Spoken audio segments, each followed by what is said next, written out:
Ով ականջ ունի լսելու, թող լսի։ Հնարավոր է, որ մարդը ականջ ունենա, բայց չլսի, կամ ականջ չունենա, որ լսի։ Հնարավոր է։ Պատահում է, որ ասենք մի երեխա չի լսում, ասում են ինչ անանգաչ չլսող երեխա է, որ ականջ չունի, լսելու ականջ չունի։ Հնարավոր է, որ մարդը այո, ականջ ունենա, բայց չկարողանա լսել Աստծո խոսքը, որովհետև նա հնարավոր է այս աշխարհի համար ունի շատ լավ լսող ականջներ ու տեսնող աչք, բայց Աստծո համար նա լինի խուլ ու համր։ Աստծո հոգու եղած բաները չհասկացող։ Պատկերացրեք, քարոզում է նույն մարդը։ Մի դասի մարդիկ, ովքեր լավ են ընկալում, հասկանում են, գնահատում են, որ հարցում են ինչպիսի պատգամ էր, կարող ասի շատ լավ էր, շատ շինաբեր էր, օրհնվեցինք։ Նորմալ է։ Հաջորդ դասը լսում է ու չի հասկանում։ Նույն մարդն է խոսում, լսում է մեկ ուրիշը։ Հնարավոր է քարոզիչը լավ չէր բացատրում, բայց մի մասը ոնց էր լավ ընկալեց։ Ուրեմն ինքը լավ չլսեց։ Ինչու՞։ Որովհետև ինչ-որ մի բան իր հայացքներին, իր մտածելակերպին, իր ականջներին հարմար չէր։ Նրան որ հարցնեն, ասեն ինչպիսի պատգամ էր, կասի շատ գիտեմ, բան չհասկացանք։ Տարիներ առաջ մեր եկեղեցի էր եկել մի շատ հայտնի գիտնական, հայ գիտնական, ու ինքը քրիստոնյա էր։ Ինքը քարոզում էր Քրիստոսի ես եմ աշխարհի լույսը, այդ խորագրով պատգամ, ու լույսի 7 բաղադրիչների միջոցով բացատրեց Քրիստոսի 7 հատկանիշներ։ Ինքան հրաշալի պատգամ էր, ինքան հրաշալի, հիացած էինք։ Ասեց ինչ հարցեր ունեք, ինքն էլ էր հիացած, որ լսողները լավ լսում էին։ Մի հատ մեծ ասակ եղբայր ունեինք, այսպես դեռներ էլ թողում էր։ Մի 70-90 տարեկան կլներ համո։ Ասեց մի հատ հարց տամ, ասեց ասա եղբայր։ Ասեց ինչ է մեր ժամե միկրոբներից կքարոզես, Քրիստոս քարոզե, Քրիստոս։ Այդ խեղճ մարդը շշմավ։ Ես մի ժամա ես Քրիստոսից էի քարոզում, այս մարդը իր աչքին բլոջ երևաց այդ բոլոր օրինակները։ Այսինքն սա էլ մի դասի մարդիկ են, որ այդպես է, իրանց ընկալումը ցածր է։ Բայց ավելի վատ է երրորդ տարբերակը, երբ որ մարդը ինքը չի ուզում լսել, չի ուզում ընդունել։ Ինչ ուզում է ասա, իր համար դա ընդունելի չէ։ Այդպիսի մարդկանց հետ վիճաբանել պետք չէ։ Ինչու չի ուզում լսել, քանի որ իր սրտի ուզածի պես չես խոսում ու չես բացատրում։ Քո բացատրությունները, մեկնությունները իր ականջների համար չէ։ Եսայա մարգարեության 6-րդ գլխում եւ Մատթեոս 13:10-16 խոսքում նույն խոսքն է գրված։ Եսայա մարգարեն ասում է. լսելով պիտի լսեք ու չհասկանաք, տեսնելով պիտի տեսնեք ու չիմանաք։ Հետո Տեր Հիսուս Քրիստոս, երբ որ երկիր վրա էր, աշակերտների հետ խոսեց մեջ բերելով այդ նույն թեման, որ ուզում եմ կարդալ ձեզ համար։ Աշակերտները մոտեցան նրան եւ ասացին. ինչու ես առակներով խոսում նրանց հետ։ Իսկ նա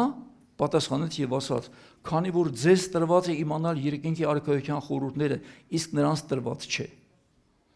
Զարմանալի է, ձեզ տրված է, նրանց տրված չէ, որ տրված չէ, ինչպես նրանք կկարողանան լսել, հասկանալ։ Իմ ասեմ, որովհետև նա ով որ ունի նրան կտրվի ու կավելացվի, իսկ նա ով չունի, նրանից նույնիսկ այն չնչին էլ որ կարծում է թե ունի կվերցվի։ Դրա համար եմ ասում, նրանց այդ առակներով պիտի խոսեն, որպեսզի նայելով չեն տեսնում եւ ականջ դնելով չեն լսում ու չեն հասկանում։ Եվ նրանցով է իրականանում Եսայա մարգարեության խոսքը, որ ասում է. շարունակ կլսեք ու չեք հասկանա, անդադար կնայեք ու չեք տեսնի, որովհետև այս ժողովրդի սիրտը կարծրացավ եւ իրենց ականջներով ծանր լսեցին, իրենց աչքերը փակեցին, որ երբեք աչքերով չտեսնեն, ականջներով չլսեն, սրտով չիմանան ու դարձի չգան եւ ես նրանց չբժշկեմ։ Այսինքն մարդիկ լսում են, բայց չեն հասկանում։ Ոչ թե չեն կարող հասկանալ, դրա համար չեն հասկանում, այլ չեն ուզում հասկանալ։ Սա է ամենադժբախտ կողմը։ Ուրեմն այստեղ խնդիրը ականջը չէ, խնդիրը սիրտն է։ Նույն խոսքը լսելով մեկը կարող է շինություն ստանալ, մեկը կարող է նյարդայնանալ։ Հնարավոր է, որ մարդը խոսքը լսելուց ներվայնանա։ Ինչու՞։ Հիմա ասեմ Մի քանի տարբերակ։ Շատ անգամ պատահում է պատգամները մեր եկեղեցում, որ համացանցում տեղադրվում են։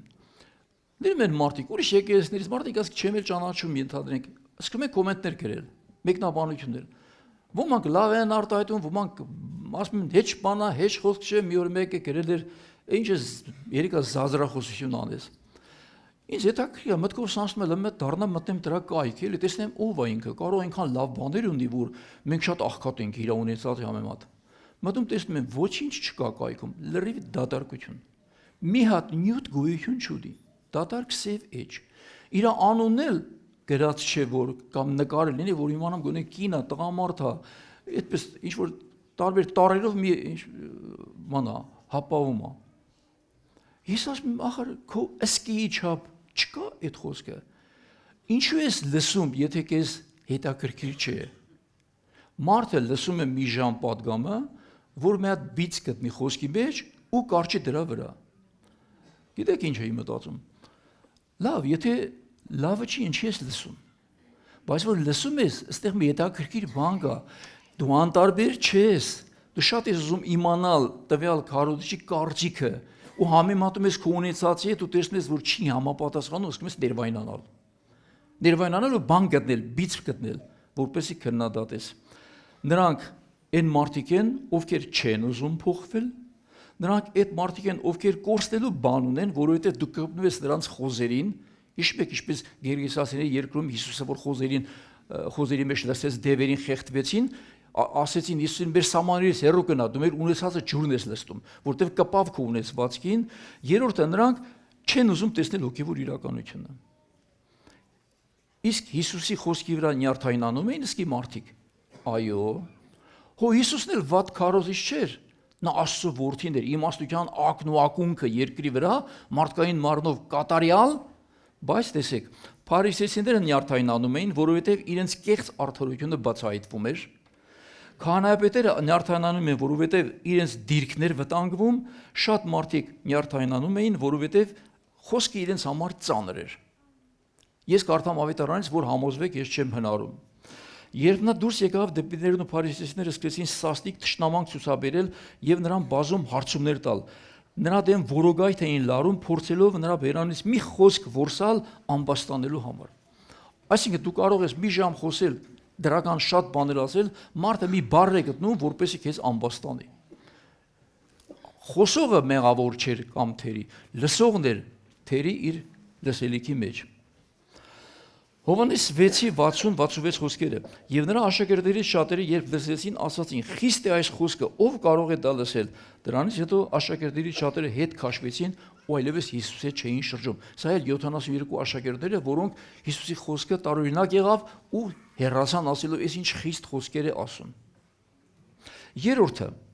երբ լսեցին ժողովարանում, բոլորը բարկությամբ լսվեցին եւ վեր կացան նրան քաղաքից դուրս հանեցին, տարան մինչեւ Լեռնագագաթ, որի վրա իրենց քաղաքներ կառուցված, որպեսզի գահավեժ անեն նրան, իսկ նա նրանց միջով անցնելով գնաց։ Ղուկաս 4:28-29 խոսք։ Անգամ Հիսուսին տարան, որպեսզի լեռից գահավեժ անեն, գցեն ցած։ Ինչու՞, որովհետեւ Հիսուսի խոսքերը նրանց ներվայնացնում էր, նյարդայնացնում էր։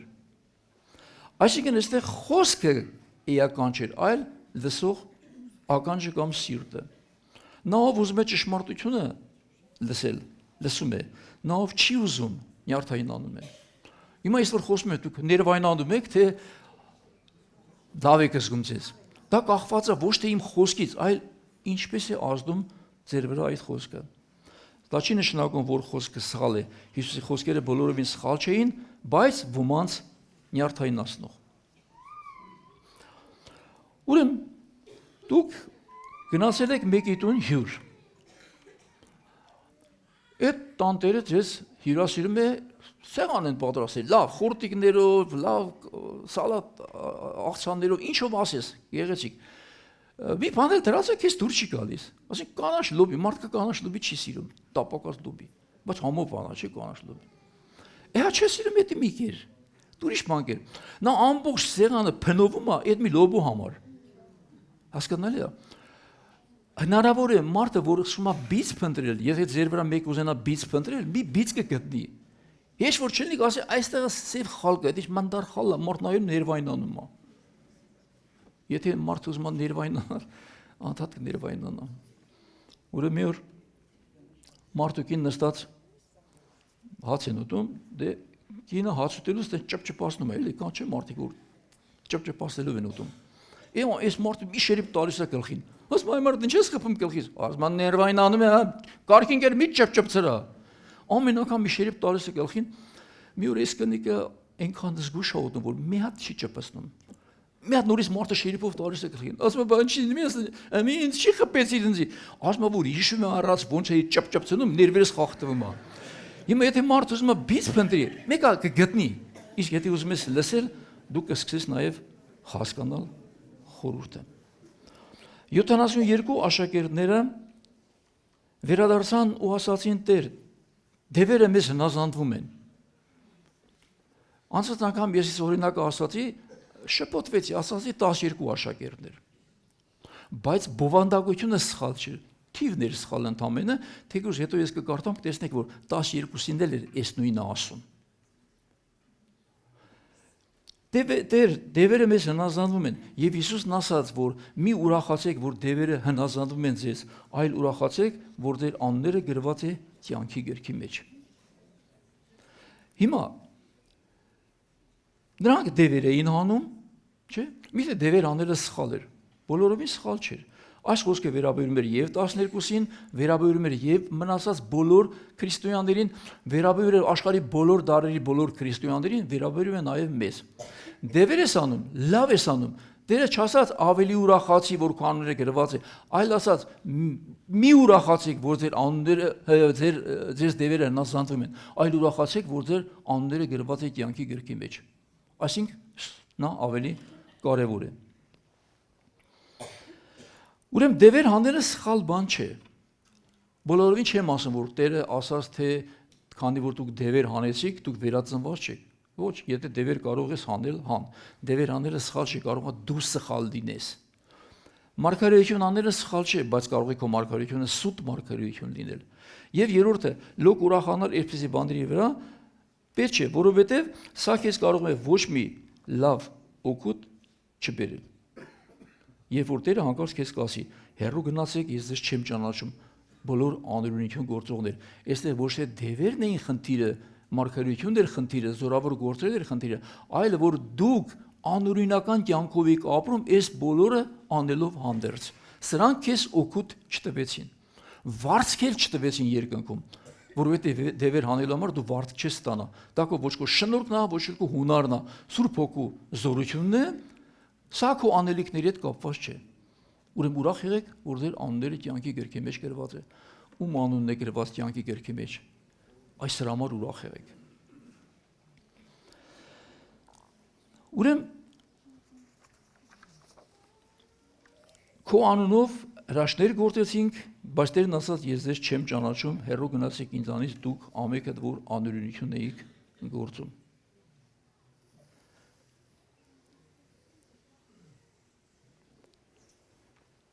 Տերն ասաց, չկա մեկը, որ իմ անունով զորավոր գործեր անի ու ինձ կարողանա շուտ մահայոյել։ Երբ ասաց սա, եւ որ աշակերտները եկան ասացին Տեր, տեսանք մեկին, որ քո անունով դևեր էր հանում, բայց մեր ետևից չէր գալիս, արգելեցինք նրան։ Հիսուսն ասաց, մի արգելեք նրանց, որովհետև չկա մեկը, որ կարողանա իմ անունով զորավոր գործեր անել ու շուտ ինձ հայոյի։ Ուրեմն տեսեք, շուտ ինձ չի հայոյի, բայց հնարավոր է մի օր նաև հայոյի։ Որովհետև եթե քո դևեր հանելը Քրիստոսի հետևից գնալու պատճառը չէ, նրա հանդեպ ունեցած սերը չէ, նրա ծառայությունը չէ,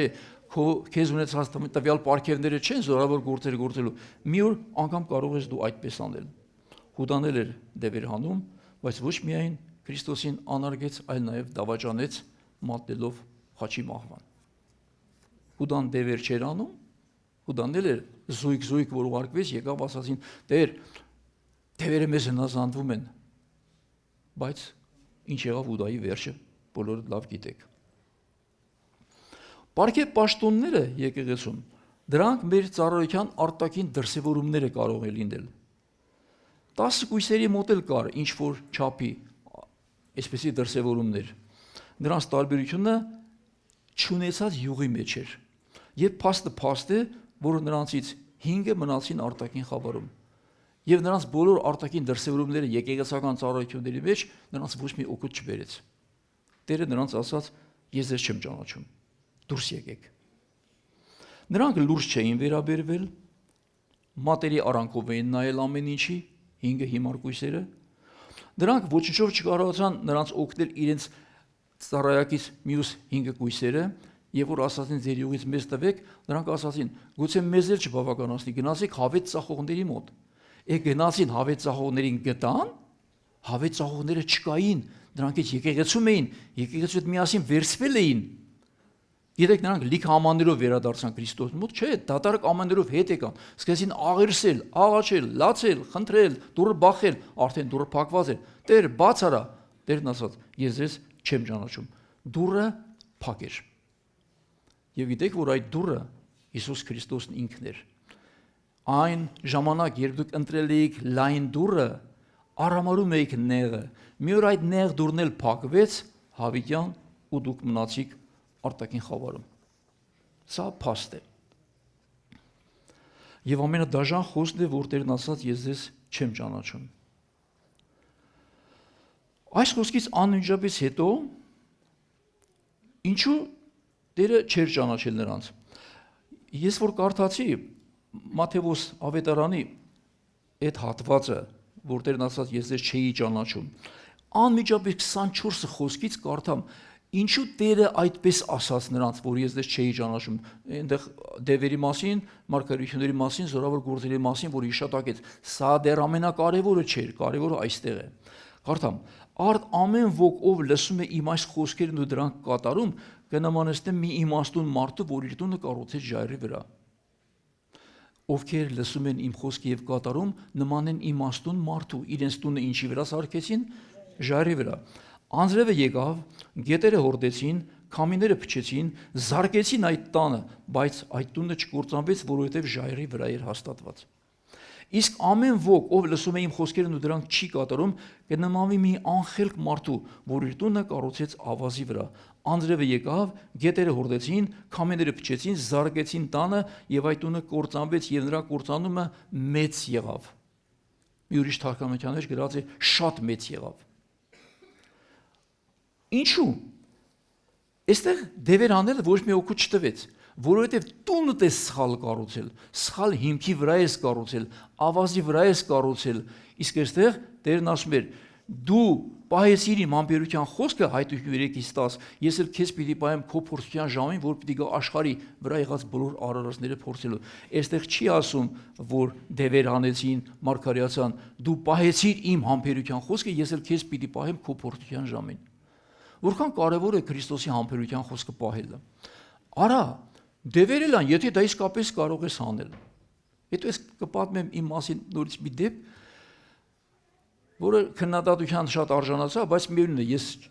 ես մի քիչ ավելի կխորանամ դրա վրա, որպեսզի ճիշտը կարողանանք հասկանալ։ Տերն ասում է. դու պահեցիր իմ համբերության խոսքը, սա ավելի կարևոր է։ Տունը կառուցվել էր, բայց ավազի վրա։ Ավետարան կարդացել էին, բայց լոկ կարդալու համար։ Նրանք ապրել էին իրենց կյանքը, բայց ոչ թե Քրիստոսի պատվերած, նրանք կառուցեցին իրենց տունը, որը փլվեց եւ գրված է, որ այդ կործանումը շատ մեծ եղավ։ Այսօր գրեթե աշխարհի բոլոր եկեղեցիները իրենց անդամներին համոզում են, որ եթե աշխարհում կա մի եկեղեցի, որ կհափշտակվի երկինք, այդ մեր եկեղեցին է։ Սակայն սա այդպես չի։ Ուրեմն փրկությունը երբեք համայնական չի լինում։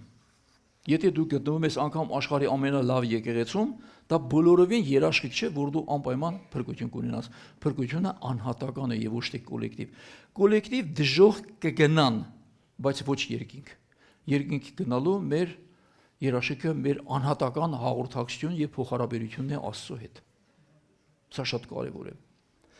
Մեկը կարող է լինել աշխարհի ամենալավ եկեղեցում, բայց ամենավատ քրիստոնյան լինել։ Հուդան երբեմնի չասեմ եկեղեցի, որտեղ առաջի եկեղեցին սկսվեց այդ Քրիստոսի 12-ից, սկսվեց ու մեծացավ։ Չի եղել աշխարհում մի այդպիսի ակադեմիա, հոգևոր բարձրագույն դպրոց, ինչ ուզում եք ասեք, որի ուսուցիչը Հիսուսը լինի, որտեղ Հուդան էր, բայց Հուդան բան չկարողացավ սովորել։ Հուդային չօգնեց անգամ 12-ի մեջ լինելը։ Եվ գիտեք ինչ արեց, նա կորցվեց։ Հովհաննես ավետարան 6-րդ գլուխ 70-71 խոսքում կարդում եմ. Հիսուսն ասաց, չէ որ ես ընտրեցի ձեզ 12-ից եւ ձեզանից մեկը սատանա է։ Հուդային Հիսուսն ընտրեց ու ասեց, իմ ընտրած այդ մեկը սատանա է։ Նա ընտրվածների մեջ էր,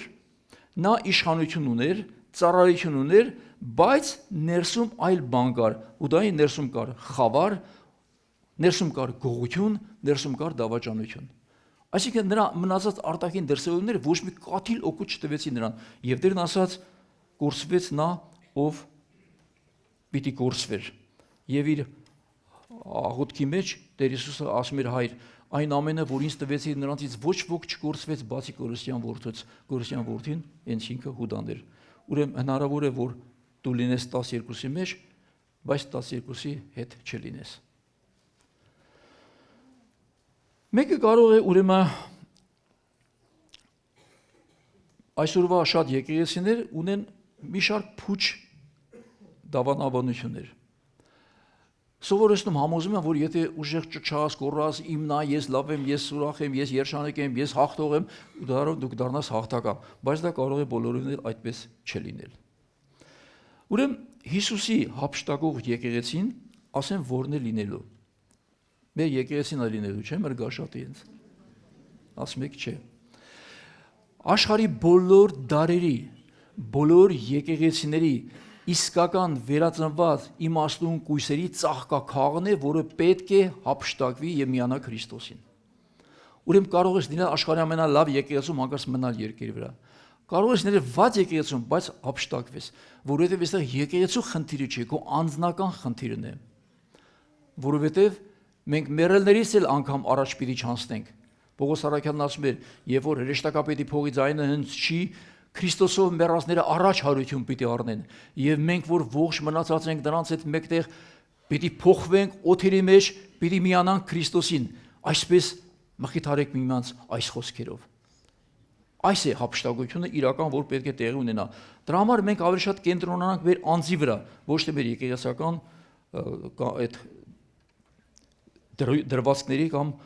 բաների վրա, ավանդությունների վրա։ Ուրեմն կարող ես լինել նույն եկեղեցում, բայց նույնը չլինել, նույն մարդը չլինել։ Կարող է մեր բոլոր արտաքին դրսևորումները նման լինեն, բայց մենք նույն սերմից չլինենք։ Իսկ սերմը ինքն է որոշում, թե դու ինչ բույս պետք է դառնաս կամ ինչ արդյունք պետք է տաս։ Եթե քո սերմը որոմն է, դու ցորեն տալ չես կարողանա։ Ինչպիսի լավ քարոզները, որ դու լսես։ Ուրեմն մի դեպքում ցանողը Տերն է, մարդու որդին, եւ ցանկը կատարում է մարդկանց միջոցով, երկրորդ ցանողը Սատանան է եւ այդ ցանկը կատարում է նորից մարդկանց միջոցով։ Երկու տեսակի սերմեր է ցանվում, ցորեն եւ որում, եւ սրանք վերջում են իրարից զատվելու, իսկ մնացած ընթացքում նրանք նույն դաշտում են աճելու ու շատ նման են իրար, որոմը շատ է նման ցորենին։ Սկզբում դու չես տարբերի նրանց, տարբերում է միայն այն ժամանակ, երբ որ նրանք սկսում են բերք տալ, պտուղ տալ, ու տեսնում ես, որ նա ցորեն չէր, այլ որում։ Նա չփոխվեց դարձավ որում, նա ի սկզբանե որում էր, որովհետև նրա ներսի սերմն էր այդպիսին։ Ուրեմն իմաստուն կույսերը կարող ես ասել բարձրաձայն, իմաստուն կույսերը նրանք էին, ովքեր իրենց հանդերձները չախտոտեցին։ Նրանք էին, ովքեր հաղթեցին սատանային գառնուկի արյունով, ովքեր հաղթեցին նրա վկայության խոսքով եւ իրենց կյանքը չսիրեցին մինչեւ մահ։ Նրանք, ովքեր իրենց անձը կորցրեցին, որպեսզի գտնեն այն։ Հիշում եք կանգ առանք, մի երկանքի վրա երկու հոգի աղում էին, մեկը վերցվեց, մեկը մնաց։ Ովքեր որ երկանք տեսել եք, հիշում եք, որ մի հատ դե երկու քարեր էին, բազալտից այդեն սալեր էին, մի հատ փայտե ձող կար։ Երկուսով այդ մի ձողից էին բռնում, երկուսով հավասար ուժ էին գործադրում, որ այդ սալը պտտվի։ Նրանք նույն գործն էին անում, նրանք նույն ուժն էին գործադրում։ Նրանք երևում են մարդկանց աչքին որպես երկուսն էլ լավ, հավասար, բայց Աստծո աչքին նրանք տարբեր էին ու բոլորովին նույնը չէին։ Եվ ասած չնայես արտաքին դրսևորումներին, նայես նրան ներսի պարունակությանը, մեկը վերցվեց, մեկը մնաց։ Երկուսը քնած էին նույն անկողնում, ինչի՞ պիտի մեկը վերցվեր, մեկը չվերցվեր։ Երկուսն էլ քնած էին։ Այստեղ քնելը էական չէր։ Մեկը, որը անտարբեր չէր Աստծո խոսքի նկատմամբ, ամեն օր քնելուց առաջ մտածում էր, այսօրվա իմ օրը ինչպես անցավ, ինչը սխալ արեցի, ինչը ճիշտ արեցի, ինչը պետք է չասեի, խոսեցի, ինչը պետք է ասեի, բայց չասացի։ Դա սկսում է քննել եւ սխալները ուղղել։ Բայց այն մյուսը լավ հանգիստ քնում էր, անամ սերավնու, իր համար միևնույն էր։ Տարբերությունը ներսի մեջ էր իրենց, ոչ թե քնելու։ Անսխալ մարդ չկա, բայց սխալը պետք է ուղղել։ Մեկը վերաբերում էր քեթևամտորեն, նույն դաշտում էին, նույն սերմից չէին, իրարից աճեցին տարբեր պտուղներ ունենալով, մեկը տվեց հոգու պտուղ, մյուսը տվեց մարմնի պտուղ։ Ուրեմն նույն եկեղեցում երկու տեսակի մարդիկ եղան։ Դրա համար մարդիկ նայում ասում են, «Էդ ինչ եկեղեցի է, էսի որ ձեր եկեղեցում է, ես դրա կողքը չեմ գա նստի»։ Այդ սխալ է այդ մտածելակերպը, որովհետև դպրոցում էլ որ դուք գնում եք, տարբեր տեսակի աշակերտներ կան ձեր դասարանում։ Այդ պատճառով որ մեկը լավ չի սովորում, դուք չեք գնում այդ դպրոց կամ այդ դասարանը։ Քրիստոսի աշակերտների մեջ էլ կար, ասացի Հուդան, բրակ աշակերտ եղավ, բայց ո Քրիստոսի հետ լինելը սխալ չէր։ Այսինքն եկեղեցում կլինեն միշտ լավերը եւ վատերը, դու մի նայի ոչ աջ ոչ ցախ, դու նայի ուղիղ Քրիստոսին, քո հավատքի կենտրոնին։ Հռոմեացիների 14-րդ գլուխ 5-6 խոսք։ Մեկը օրը օրից վեր է դասում, իսկ մյուսը բոլոր օրերը հավասար է համարում։ Ամեն մեկը թող իր մտքում համոզմամբ վարվի։ Օրերը հաշվի առնողը Տիրոջ համար է հաշվի առնում, իսկ օրերը հաշվի չառնողը Տիրոջ համար հաշվի չի առնում։ Ուրեմն, ինչու նրանք տվեցին տարբեր արդյունքներ, եւ դրանից հետո Տերը երկուսին էլ փոխադրեց տարբեր շտեմարաններ։ Սկզբում որումները հավաքեցին խուրձերով այրելու համար, այդ շտեմարանը դժոխքն էր, եկեղեցին ասաց իմ ցորենը հավաքեք իմ շտեմարանների մեջ, այդ շտեմարանը երկնքի արքայությունն էր։ Իմաստուն կույսերը մնացին Աստծո սրտին հաճելի ավետարանով ապրելու, նրանց ճանապարհը նեղ էր, բայց ապահով, նրանց դուռը նեղ էր, բայց դեպի հավիտենական կյանք տանող։ Հիմա մի քիչ խոսեմ այն մասին, ինչ որ անցած անգամ ասացի ու շատերի մոտ մի քիչ սխալ ընկալվեց, բայց ուզում եմ սրա մեջ խորանալ։ 25-26 տարի առաջ էր, մոտ 2000-ական թվականների կողմերն էր։ Մենք նոր սկսել էինք մի քիչ էս դևերի, ինչ որ ազատագրական ծառայություններ, էսևի բաներով էինք գրապուրված, նայում էինք տարբեր քարոզիչներ ինչ են անում, ուզում էինք նմանակվել դրան։ Փորձում ենք առաջինը ինքներս ինչ են նրանք անում, ինչ բառեր են ասում, ինչ բաներ են գործադրում, մոտեցումներ, մենք էլ այդպես անենք։ Ես էլ այդ ժամանակ սիրուն բաներ անում։ Դևերին վռնդում, աչուծաղ, գորի դև, հերացի կապում են, չգիտեմ ինչ եմ անում, ուղարկում եմ անդուն, Հիսուսը անդուն չուղարկեց խոզի մեջ, ես չէ անդուն դիջի, այսինքն вообще մոտ։ Եվ Տերը երկնքից նայում էր, որ Սեթրակ եղբայրը իրեն զինվոր է համարում, բայց իրականում չունի հոգևոր սպառազինություն։ Նա մտածում է, որ սատանային հեսա կտա ոտի տակ քացու տակ, բայց դա մի հատ թույլ տամ, թող մի րոպե չէ, մի քանի վայրկյան, թող հայտնվի իրան։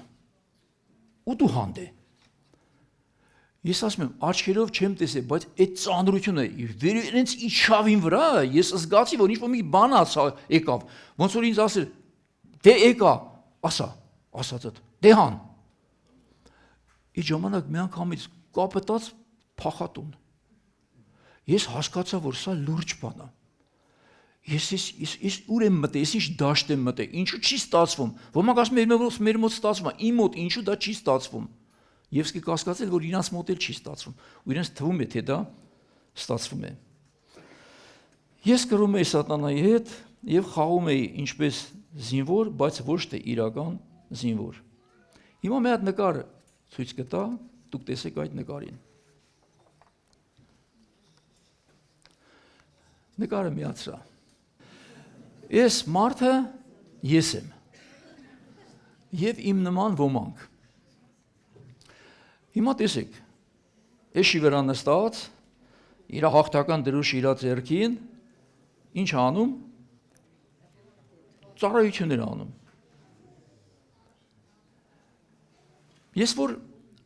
ասած ես վախեցա, ոմանք ինձ ծիծաղել, այ վախկոտ, այսինքն ես վախեցել եմ։ Այո, վախեցա։ Որովհետև ես մի բան հասկացա, հետո Տերը ցույց տվեց, որը ես չունեմ, ու ինձ հասկացրեց, սա նկատի առ ու զբաղվի սրանով, կգաս ժամանակներ, որ քո կրունկի տակ կամ ձեր նմանների կրունկի տակ ես պիտի խորտակեմ սատանային։ Բայց եթե չունենաք այն սպառազինությունը, որը ես եմ պատվիրել, որ դուք ունենաք, դու այսպեսի բաների շատ կհանդիպես։ Քահանապետը 7 որդիների պես կգնաս դևեր հանելու, բայց դևերը քեզ քացու տակ կտան ու հազիվ պատրոտված շորով կփախնես։ Չէ՞ որ դա այդպես կար եւ եղավ։ Եվ որ մի ժամանակ ես մանուկների պատասխանատուներին ասում էի, ուշադիր եղեք, ամենավտանգավոր խոցելի կետը մեր եկեղեցում երեխաներն են։ Դուք ուրիշի երեխաների հետ գործ ունեք։ Մի սխալ կանեք, մի սխալ, մի վատ բան կպատահի, հետո դուք հայտնվեք բանտում։ Մի ակնթարթ ապետ բանտում հայտնվելու համար։ Մտածում էին, Սեդրակ եղբայրը վախենում է։ Այո, վախենում է, բայց քո համար է վախենում։ Որովհետև դու չգիտես ինչ է նշանակում լինել բանտում, իսկ ես գիտեմ։ Դու չգիտես ինչ է նշանակում գառը գայլերի մեջ, իսկ ես գիտեմ։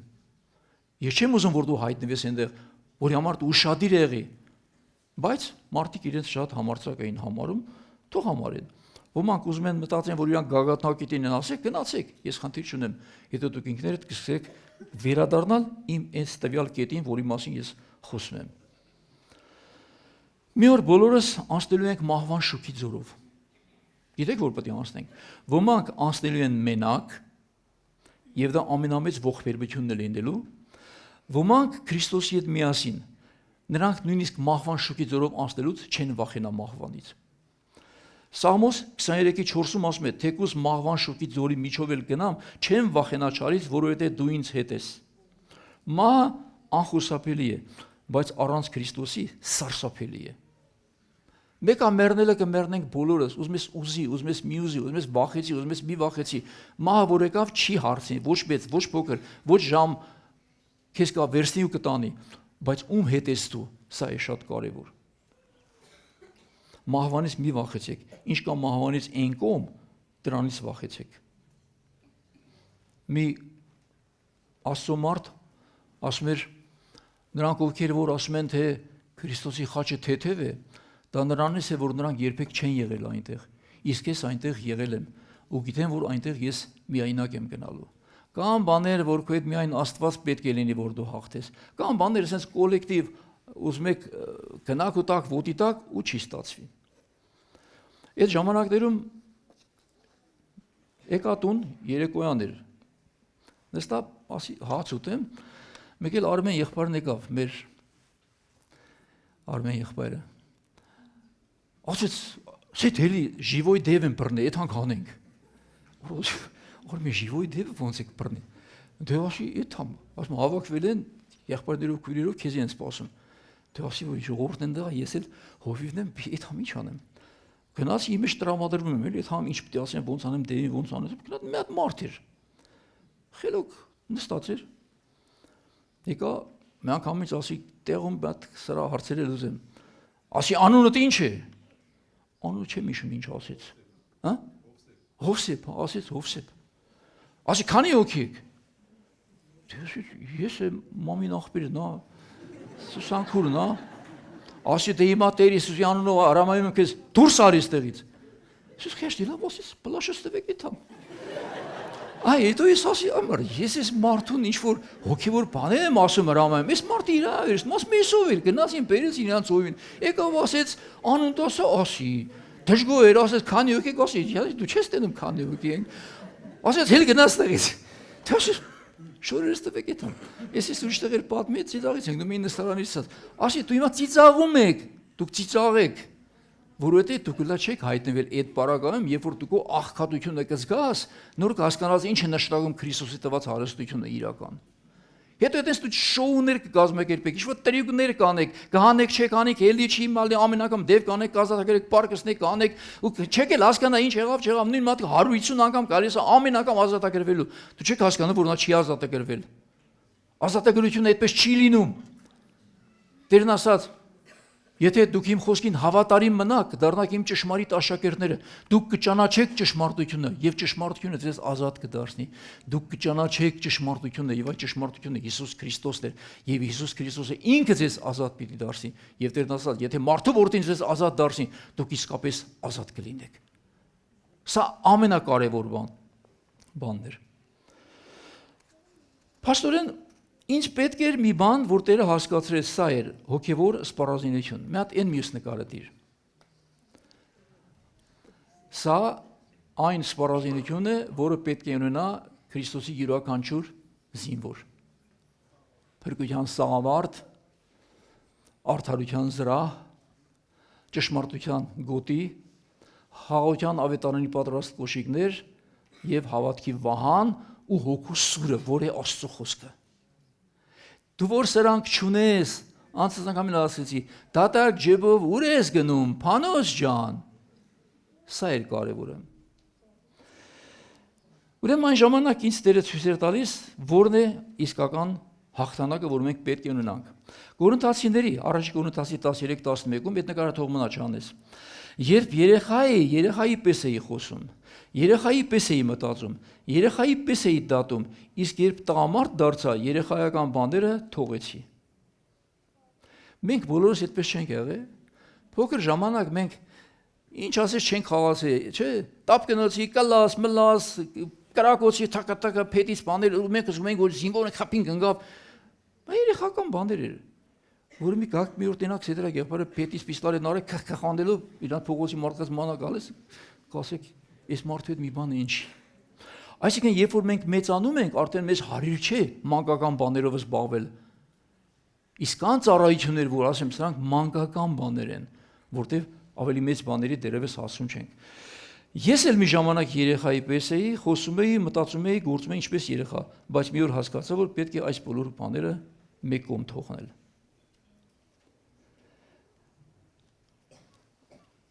Հիմա երրորդ նկարը դիր։ Այս նկարը թող մի քիչ երկար մնա, որ իրար հետ համեմատեք։ Մեկը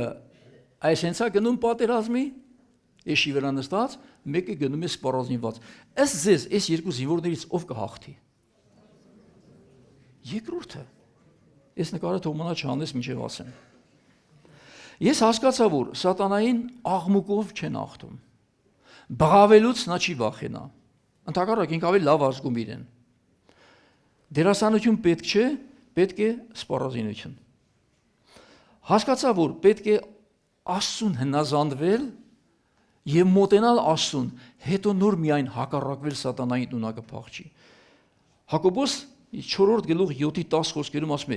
«Արդ հնազանդվեցեք Աստծուն եւ դիմադրեցեք սատանային եւ նա ձեզանից կփախչի։ Մոտեցեք Աստծուն եւ նա կմերձենա ձեզ։ Մեղավորներ ուշադիր լսեք, մաքրեցեք ձեր ձեռքերը, երկմիտներ մաքրեցեք ձեր սրտերը, տարապեք, սքացեք, լաց արեք, թող ձեր ծիծաղը սուքի փոխվի եւ ձեր ուրախությունը տրտմության։ Խոնարհվեցեք Տիրոջ առաջ եւ նա ձեզ պիտի բարձրացնի»։ Խոնարհվեցեք Աստծո հզոր ձեռքի տակ, նա ձեզ պիտի բարձրացնի, իսկ Աստված հպարտներին եւ անբարտավաններին հակառակ է։ Ուստի եթե մենք մտնում ենք հոգեվոր դաշտ, պատերազմի ու գնում ես անբարտավանությամբ ու հպարտությամբ, որ դու ոմն մեկն ես, այս խայտարակ վիճակին կհասնես, ինչի մասին ես խոսեցի ին վրա օրինակ բերելով, որ եթե ծաղրանք լինի, ինձ թող ծաղրեն, ոչ թե ձեզանից որևէ մեկին։ Ուրիշին նկատի չունեմ։ Ուրեմն խնդիրը այն չէ, որ ես վախից փախա թե չէ, խնդիրն այն էր, որ ես արդյոք սպառազինված էի թե ոչ, փաստորեն ստացվում էր, որ ոչ։ Մարդիկ հաճախ են տեսնում մարդու արտաքինը, բայց Աստված նայում է մարդկանց սիրտը։ Ով որ հեգնում է իմ նման մարդկանց, ինչ որ ես պատմեցի, հենց ինքը գտնվում է Քաշ Նազարի այս առաջին փուլում։ Անհաղթ Նազար, Քաշ Նազար, որ մին զարկի ջարդի 1000։ Ինչա ջարդե 5 հատ ճանճ։ Այդ 5 ճանճը մի հատ էլ ինտերնետներով, տարբեր տեղերով դարձեց 100 բյուրավոր հազարներ, տասնյակ հազարներ, սավողն էլ ասում էր, ժողովուրդ ասում էր, սավողը հազարներին զարգեց, ցավողը մի մարդ էլ չէր զարգե։ Ցավողը ինձ դողում էր թշնամու ահից։ Բայց վատը զգաց, երբ որ ասին Դավիթը հաղթեց բյուրավորներին։ Ուրեմն ով ծիծաղում է դեռ չի հասկացել, ով վեգնում է դեռ չի անցել այս ճանապարհը, ով որ լուր մտածում է, խոսքը նրանց համար է։ Հիմա մի քիչ խոսեմ հոգևոր տեսողության եւ բնական ընկալման մասին, կարաս այդ նկարը հանես։ Մեր պատերազմը տեսանելի է թե անտեսանելի։ Հոգևոր պատերազմը տեսանելի է թե անտեսանելի։ Ոմանք ասում են տեսանելի, ոմանք ասում են անտեսանելի։ Երկուսն էլ ճիշտ է։ Շնչավոր մարդու համար անտեսանելի է։ Նա չի տեսնում, չի ընկալում, չի էլ հասկանում։ Բայց ուզում է պատերազմել։ Դու պատկերացնում ես, դու կռվում ես քորեքորդ, բաշկետ փակի գնա կռի։ Դու չես հասկանում, ումը խփիր, ով եկավ, քանի հոգով եկավ։ Բայց հոգևոր մարդի մասին գրված է, հոգևոր մարդը ամեն բան քննում է ու չի քննվում ոչ մեկից։ Այսինքն հոգևոր մարդու համար պատերազմը տեսանելի է, մարմնավոր մարդու համար կամ շնչավոր անտեսանելի։ Դու տեսնում ես ում հետ ես կռվում, ինչ ուժերով ես գնում եւ ինչպես վերաբերվել, որի վրա օրինակներ կբերեմ շատ համոզիչ։ Հոգևոր մարդու համար Տերն ասում էր, ով որ իմ հետևից գա, խավարի մեջ չի խարխափի, այլ կընդունի կենաց լույսը։ Հիսուսն ինքն էր աշխարհի լույսը, ասաց իմ հետևից եկողներն էլ կընդունեն կյանքի լույսը եւ խավարի մեջ չեն խարխափի, ասեք այդպես քորեքոր ման չեն գա, նրանք հասկանան ուր են գնում եւ ինչու։ Ոմանք կարծում են, թե առաքյալները երբեք չհանդիպեցին դիմադրության։ Պողոս առաքյալի պես ավելի մեծ առաքյալ ես գոնե չգիտեմ, որևէ դարում, որ Պողոսի հետ կարողանային համեմատել։ Հիմա դու կարծում եք Պողոսը ըսկի դիմադրության չէր հանդիպում։ Հիմա ասեմ, թաշկինակները բերում քսում էին նրան, տանում էին դևեր էին դուրս գալիս, հիվանդներ էին բժշկվում։ Բայց տեսեք Առաջի Թեսաղոնիկեցի 2:18-ում ինչ է գրում Թեսաղոնիկեցիներին։ Պողոսն ասում է. «Ուզեցի ձեզ մոտ գալ, բայց սատանան արգելք եղավ մեզ»։ Սատանան արգելք եղավ մեզ ու չկարողացա գալ։ Բան չի չկարողացար։ Ինչի վռնդեցիր։ Ինչի բմբուլները չքաշեցիր։ Հիմա ասում եք որ կան պարագաները, երբ որ գալիս է ոչ թե դու ես այդ անողը, այլ Տերը, եւ Տերը թույլ տվեց, որ արգելք լինի նաեւ քեզ։ Եվ նա արգելք եղավ։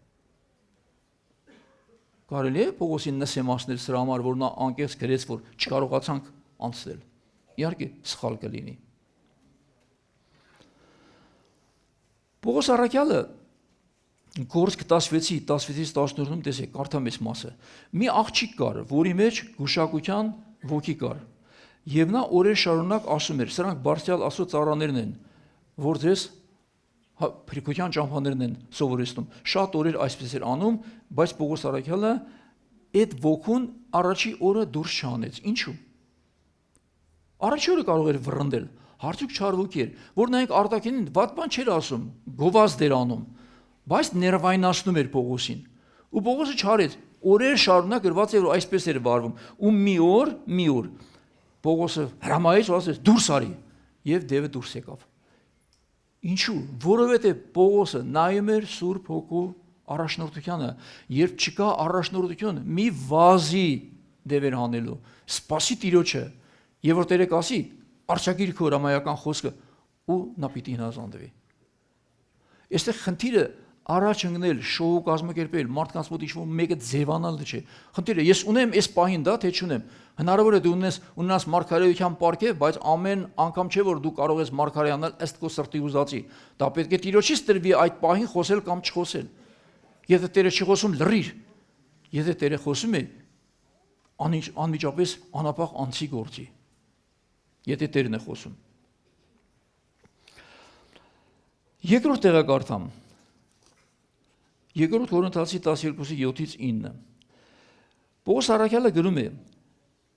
որպեսզի հայտնությունների առավելությամբ չհպարտանամ, մարմնի համար ինձ խայթ տրվեց, սատանայի հրեշտակ, որ ինձ բռնցքահարի, որպեսզի չգոռոզանամ։ Դրա համար 3 անգամ Տիրոջն աղաչեցի, որ նրան ինձանից հեռացնի, եւ նա ինձ ասաց. քեզ իմ շնորհքը բավական է, որովհետեւ իմ զորությունը տկարության մեջ է կատարյալ դառնում կամ իմ զորությունը ամբողջանում է տկարության մեջ։ Հետաքրքիր է, Պողոս առաքյալի պես առաքյալ մարդ։ Անգամ հափշտակվեց մինչև 3-րդ երկինք, տեսավ Աստծո դրախտ, տեսավ անպատմելի Աստծո գեղեցկությունը, լցված էր իմաստության հանճարի հոգիով, առատապես նրա միջոցով գրվում էր ավետարանի բոլոր ուղերձներն ու թղթերը։ Չկար մի բան նա ասում է, որ Տերը իմ միջոցով չարեց, չկար մի բան, որ չարեց։ Ընդհուպ մինչև մեռելների հարություն։ Բայց այստեղ ինքն ասում է, հանգարց մի սատանայի ճուտ, հրեշտակ, Տերը թույլ տվեց, որ ինձ բռնցքարի։ Ես չգիտեմ, ինչպես է բռնցքարը, իսկապես բռնցքով խփելա գլխին, թե ինչ որ մի բաներով ներգործելա, որ ինքը չի կարողացել ազատվի։ Ու չէր կարողանում այդ դևերը, ուրիշներից դևեր հանողը իր վրա գործող այդ դևի ներգործությունը չէր կարողանում հաղթարել։ Ինքը չկարողացավ դիմեց Տիրոջը, Տեր ասեց, ազատիր ինձ այս վիճակից, նա ասեց ոչ։ Իմ զորությունը տկարության մեջ է ամբողջանում, որ դու չգոռոզանաս, որ դու իբր ոմն մեկն ես։ Այսինքն ով ուզում է սեղի, մի գոռոզացի դու ես իմ ով ես, կվերսվի քեզանից դե իմաստությունը երկու բառ չես կարողանա իր արետից խոսել։ Իմ հետ եղել է այդպեսի բաներ։ Ուզեցել եմ մի բան խոսեմ, ոնց որ խուլու համր լինեի, չէի կարողանում երկու բառ մի հատ բառով կնոջ հետ խոսեի, ասի, բայց ինչ եղավ իմ միջի եղածը, որտեվ քեզ ինչ որ մեկի տեղը իր դրե։ Բայց երբ որ դու դնես քեզ հլու հնազանդ Քրիստոսի իսկական աշակերտի տեղ, դու կսպասես Տիրոջ խոսքին։ Հիմա մի քիչ ավելի առաջ գնամ։ Դանիել մարգարեություն 10:13 Աստծո հրեշտակը ուղարկվեց Դանիելի մոտ։ Եվ այնտեղ հանդիպեց դիմադրության։ Ով էր նրան դիմադրում։ Պարսից թագավորության իշխանը, մարդ չէ։ Ամեն տերիտորիաներ երկրի վրա ունեն իրենց դիվային իշխանությունները, իշխաններ կան։ Պարսկաստանի իշխանը դեմ կեցավ Աստծո հրեշտակին ու չէր թողնում, որպեսզի անցնի հասնի Դանիելին։ Եվ ասում է 21 օր, եւ պարսիկների թագավորության իշխանը 21 օր դիմադրեց ինձ, եւ ահա Միքայելը առաջին իշխանավորներից մեկը եկավ ինձ օգնելու։ Եվ օգնության է գնում Միքայելը հրեշտակապետը, ու որ կարողանան այդ դիմադրություն հաղթարել ու անցնել։ Հիմա հասկանում եք սա ինչ պատերազմ է։ Սա լուրջ պատերազմ է։ Մեկը էշի վրա նստա տնգել, դետմա, ինչ ասում են դետմա, ինչպեսի դև ասես դետմա անելու։ Բայց չի բացառում, որ անգարս դու բռնված լինես դրանով։ Եվ սատանաս շատ հեշտ կարող է քեզ խաբել։ Դու ուրիշներին ես ազատում, մինչ ինքդ ապականության ծառայես։ Այդպես չի ասում Աստծո խոսքը, մարդիկ ովքեր ուրիշներին ազատություն են խոստանում, մինչ իրենք ապականության ծառայեն։ Բայց ինչու շատերը չեն տեսնում։ Ուրեմն, որովհետև պետք է աչքեր ունենային տեսնելու համար։ Ով չի տեսնում պատերազմը, սկսում է խաղալ պատերազմ։ Ինչպես ասած կռիվ խաղալ։ Կունենա բարձր խոսքեր, ձևական իշխանություն, դերասանություն։ Բայց իրականում ոչ տեսնում է, ոչ հասկանում է, ոչ էլ զինված է։ Այն էշի վրա նստած զինվորի պես։ Ներսում վախ կա, դրսից ցույց է տալիս քաջություն։ Սա սուտ է եւ խապուսիկ։ Նույնիսկ չի հասկանում իրական վտանգը, որի պատճառով էլ քաջ է թվում։ Չի հասկանում վտանգը, դրա համար այդպես համարձակ։ Իսկական զինվորը տեսնում է վտանգը, գիտի իր սահմանափակությունը, այսինքն ամեն ինչ չէ, որ ինձ կարելի է, ամեն ժամանակ չէ, որ ինձ կարելի է, եւ ես կշարժվեմ այն ժամանակ, երբ կշարժվի Տերը։ Կշարժվեմ այն ժամանակ, երբ կշարժվի ամբիսյունը։ Երբ ամբիսյունը կանգ է առել, դու էլ կանգ առ։ Վստահում է Աստծուն, դրա համար հաջողությունը դրա համար խաղ չէ, այս կամ պատերազմը, այլ իրականություն։ Ուրեմն խնդիրը այն չէ, դու քաջ ես համարում քեզ թե ոչ, խնդիրը այն է, դու արդյոք տեսնում ես այս պատերազմը։ Ով որ չի տեսնում, խաղում է, իսկ ով որ տեսնում է, ծնկի է գալիս Աստծո առաջ եւ փնտրում Տիրոջ առաջնորդությունը։ Հասկանալի է։ Այսինքն Տեր, ինչ անեմ։ Շարժվեմ, թե սպասեմ, եւ Տերը քեզ կսովորեցնի։ Ուրեմն հոգևոր մարդը իսկական, սպառազինված զինվորը, որի մասին դուք լսեցիք, նա մենակ չի աղոթում ուրիշների համար, կարիք ունի, որ ուրիշներն էլ իր համար աղոթեն։ Յուրաքանչյուր ծառայող հատկապես վերաբերում է եղբայրներին կամ ինչու՞ չէ նաև որոշակի քույրերի։ Եթե դու աղոթում ես ուրիշի համար, ված չէ, աղոթի, բայց մի մտածի, որ դու այն մարդ ես, որ մենակ դու պետք է աղոթես ուրիշների համար, դու կարիք չունես, դու էլ կարիք ունես աղոթքի։ որ քո համար էլ աղոթեն։ Եվ երբեմն պետք է դիմել, որ մեկը քո համար աղոթի։ Մեկը պատում ասում էր, մի օր որոշեցի եկեղեցու ծառայող էր։ Ասում է, մտա մեկի տուն, հավատացյալ ընտանիք էր։ Ասի մի հատ իմ համար աղոթեք։ Ցնկի, իրանք էլ ասի դե իմ համար աղոթեն։ Ասում աղոթեցին, բայց հետո սկսեցին տարածել, որ լատենայք ով էր եկավ չոքավ դեմս իր համար, որ ես աղոթ կանեմ։ Այ քեզ բան։ Ասում մտածեցի, այ ախպեր, այս մարդը իմ խոնարհությունը չտեսավ, բայց իր աղոթքի մեջ տեսավ իր ինչ որ ոմն մեկը լինելը։ Այս սա է դժբախտությունը, որ դու մտածես դու բոլորի համար կաս, բայց իրականում դու ինքդ հնարավոր է որ ըսկիել չկաս։ Հիմա կարդամ Կողոսացիների 4-րդ գլուխ 3 խոսքը։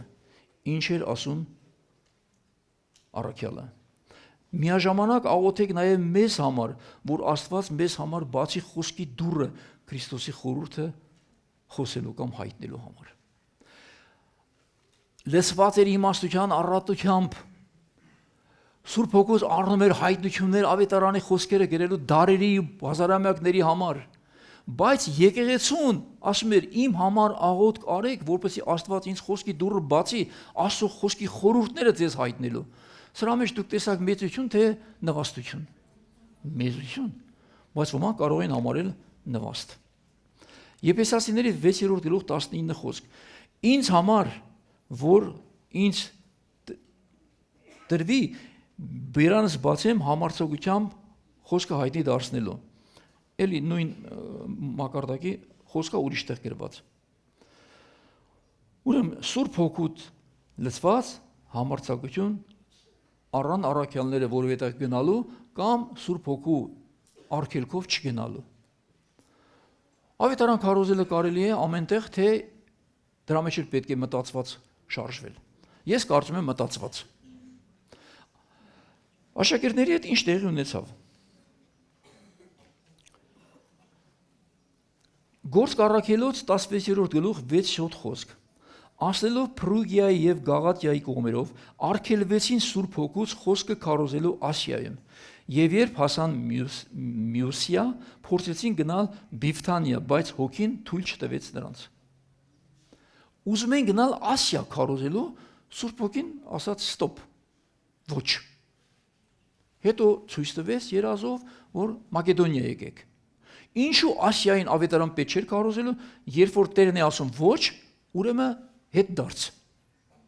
Երկու մարդկային իմաստությունը զորմի տուր։ Տեսեք ինչ ա։ Նրանք կոչում ունեին առաքյալները, ունեին հանձնարարություն, բայց չգնացին, որովհետև չթույլատրվեց Սուրբ Հոգուց։ Նրանք կարող էին գնալ, բայց չգնացին։ Հիմա վախեցան։ Այո, վախեցան անհաջողություն կրելուց։ Նրանք որոշեցին հնազանդվել, որովհետև իրական զինվորը ոչ թե անում այն ինչ որ կարող է, այլ այն ինչ որ իր կամանդիրն է ասում, որպեսզի անում, իր հրամանատարը։ Իսկ մենք ունենք մեր հրամանատարը երկնքում, դու ինչպեսի սպայական կոչում ուզում ես ունեցի մինչև գեներալ կամ մարշալ, բայց մեկ հատ դու ունես քեզից ավելի մեծ է, որին պետք է հնազանդվես։ Ուրեմն ամեն դուռ, որ բաց է, Աստծուց չէ, ամեն դուռ, որ փակ է, սատանայից չէ։ Ուրեմն կարող է դուռ փակ լինել, բայց նորից Աստծուց։ Կարող է բաց լինել, ու դա նորից Աստծուց։ Շատ լավ։ Ուրեմն Տեր Հիսուսը դիմեց աշակերտներին իր հետ միասին աղոթել։ Դա Հիսուսին նվաստացրեց Աստծո որդին։ Կատարյալ Սուրբ։ Նրա մեջ էր բնակում աստվածության ամբողջ լեցունությունը, բայց ապրում էր մարդկային մարմնի մեջ, ու աշակերտներին ասաց. ինձ հետ միասին աղոթեք։ Աշակերտները չկարողացան, քնեցին։ Հիսուս եկավ արթնացրեց, ասաց. աղոթեք ինձ հետ միասին, որովհետև հոգին օժարի մարմինն է տկար, աղոթք արեք, որպեսզի փորձության մեջ չընկնեք։ Գնաց նորից առանցին աղոթելու, աշակերտները շարունակեցին քնել։ Եվ Տերը ինչ էր աղոթում։ Մատթեոս 26-րդ գլուխ խոսքը չեմ գրել։ Իմ հոգին տրտում է մինչև մահ կամ մահուչապ, մնացեք այստեղ ինձ հետ միասին աղոթք արեք եւ արթուն եղեք, որովհետեւ փորձության մեջ չմտեք։ Իմ հոգիս տրտում է մահվան չափ։ Ո՞վ էր խոսում սա։ Հիսուսը վախենում էր։ Այո թե ոչ։ Բայց բարոյական այնպեսին էր, որ նա կարիք էր զգում Աստծո, կարիք էր զգում աշակերտները իր հետ միասին աղոթեն։ Մի անգամ կարիք զգաց աշակերտների աղոթքի, աշակերտները քնեցին։ Այսինքն, եթե Հիսուսի համար ամոթ չէր, որ իր հետ աղոթեն աշակերտները կամ իր համար աղոթեն, այդ իմ ու քո համար ամոթ է, որ մեր համար մեկը աղոթի։ Սա չի խոսում մեր մեծամտության մասին։ Ուրեմն Հիսուսը մարմնի մեջ էր եւ կարիք ուներ։ Տեսեք ինչ է գրված Եբրայեցիների 5-րդ գլուխ 7-րդ խոսքում, սա ավելի ուժեղ խոսք է։ Ու հեսա վերջացնում եմ, մի րոպեից վերջացնում եմ։ Նա, ով իր երկրային օրերին, այսինքն Քրիստոսի մասին է խոսքը, ով իր երկրային օրերին ուժգին աղաղակով կամ իտեղ գրված է ուժգին լալումով եւ արտասուքով աղոթք ու աղաչանք էր մատուցում նրան, ով կարող էր իրեն մահից փրկել։ Եվ լսելի եղավ իր բարեպաշտության համար, թեև որդի էր, չարչարանքներից հնազանդություն սովորեց եւ կատարյալ դառնալով բոլոր իրեն հնազանդվողների համար հավիտենական փրկության պատճառ եղավ, Աստծո քահանապետ անվանվելով ըստ Մելքիսեդեկի կարգի։ Հիսուսը աղոթքի մեջ ինչ էր անում? Գրած ասում է, ուժգին լացով։ Գեսեման պարտեզում քրտնաշաղաղ, անգամ արյան կաթիլներ էր քրտինքի հետ միասին ծորում իր ճակատից։ Խնդրում էր Հայր, ես գիտեմ, որ քեզ մոտ ամեն բան կարելի է, եթե հնարավոր է, այսինքն հնարավոր է, կարելի է, այս գավաթը հեռացրու ինձնանից, բայց ոչ թե իմ կամքը թող լինի այ քոնը։ Դժվարություն կար, նա աղոթում էր, անհանգստություն կար, վախենում էր, վախկոտ էր Հիսուսը, ոչ, նա գիտեր որն է ամենակարևորը եւ որտեղից նա պետք է սնվի հենց այդ ժամանակ։ Եվ օգնությունը ասավ Ղուկաս 22:43 եւ մի հրեշտակ երևաց նրան երկնքից, որ զորացնում էր նրան։ Նա ով բարձր էր բոլոր հրեշտակներից, ասում է, որին երբևէ Աստված ասաց դու իմ որդիս ես, ես այսօր ծնեցի քեզ, բայց երկնքից իջած հրեշտակը իջավ եւ զորացնում էր Աստծո որդուն, որը պետք է անցներ փորձության այնպիսի մի փուլով, որը մենք այստեղ նստած մենք կարող ընդամենը գնահատական տակ կողքից, բայց երբ որ քեզ էլ տանեն մեխերը խփեն դաստակներիդ մեջ ոտերից հետ ու կախեն խաչից, կհասկանաս թե դա ինչ էր նշանակում։ Այո, խաչի ճամփան հեշտ է նրանց համար, ովքեր երբեք չեն եղել այնտեղ։ Իսկ այդ Աստծո մարդն ասում էր, իսկ ես այնտեղ եղել եմ ու գիտեմ, որ այնտեղ միայնակ եմ գնալու։ Եվ ես կարիք ունեմ, որպեսզի Աստված ինձ հետ լինի։ Ուրեմն եթե Հիսուսը կատարյալ լինելով մարմնի մեջ աղոթում էր, լաց էր լինում եւ զորություններ ընդունում, բայց ես ու դու այսօր ով ենք, ինչ ենք ներկայացնում մեզնից, որ չաղոթենք։ Ով ենք մենք, որ կարիք չզգանք, որ մեզ համար աղոթեն։ Ով ենք մենք, որ նաեւ չզգանք, որ դիմադրություն կա սատանից, չեմ կարողանում հաղթահարել։ Եվ չի օգնում իմ հրամանները։ Իսկ եթե դու կարծում ես, որ դու ամենազոր ես գագաթնակետին, գնաք ու գագաթնակետով։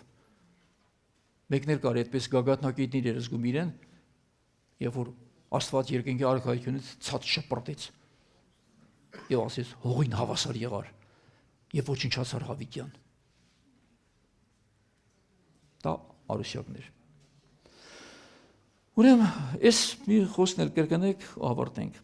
Ասա կողքին հետ, կարելի է մարդկանց աչքին լինել քաջ, բայց Աստծո աչքին լինել դատարկ։ Իսկ կարելի է մարդկանց աչքին լինել թույլ, բայց Աստծո առաջ լինել զինված։ Ես իմ ճանապարհը պատմեցի, ընտրությունը ձեզն է։ Ով լսելու ականջ ունի, թող լսի։ Տերը օրհնի ձեզ։